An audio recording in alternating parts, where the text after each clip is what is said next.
এই হচ্ছে গুপ্তার ঘাটে স্থিত রাম মন্দির, পুরনো রাম মন্দির, বহুদিনের মন্দির। এই গুপ্তার ঘাটে মানুষ আসেন শ্রদ্ধা জানাতে গুমনামি বাবাকে আর শ্রীরামকে একসঙ্গে। এই অসাধারণ একটি সঙ্গীত বাজছে, আমি মুগ্ধ, বিমোহিত। কত লোক দেখলো, কত কমেন্ট এলো, কটা লাইক হলো, তার থেকে অনেক বেশি গুরুত্বপূর্ণ যেটা আপনি করছেন সেটা আপনাকে আনন্দ দিচ্ছে কিনা।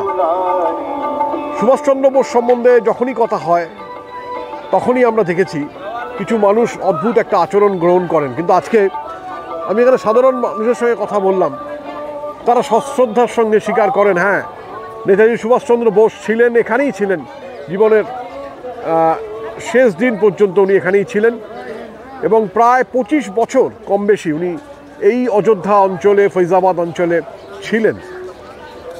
এবং আমার যেটা মনে হয় যে আর বোধহয় প্রয়োজন নেই এ সমস্তকে লুকিয়ে রাখার বেশি দিন।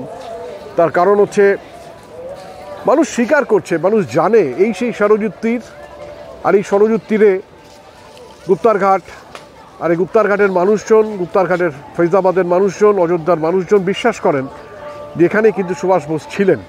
তাই আমার প্রত্যেকটি বাঙালির কাছে, প্রত্যেকটি কলকাতাবাসীর কাছে, প্রত্যেকটি ভারতবাসীর কাছে আমার এই শ্রদ্ধাজনিত যে আবেদন থাকবে সেটা হচ্ছে যে একবার পারলে আসুন অযোধ্যায় এসে এই গুপ্তার ঘাটে আসুন, কিছুক্ষণ বসুন এবং বহু পাপ যা আমরা করেছি বছরের পর বছর তার কিছুটা হয়তো নিরসন হতে পারে।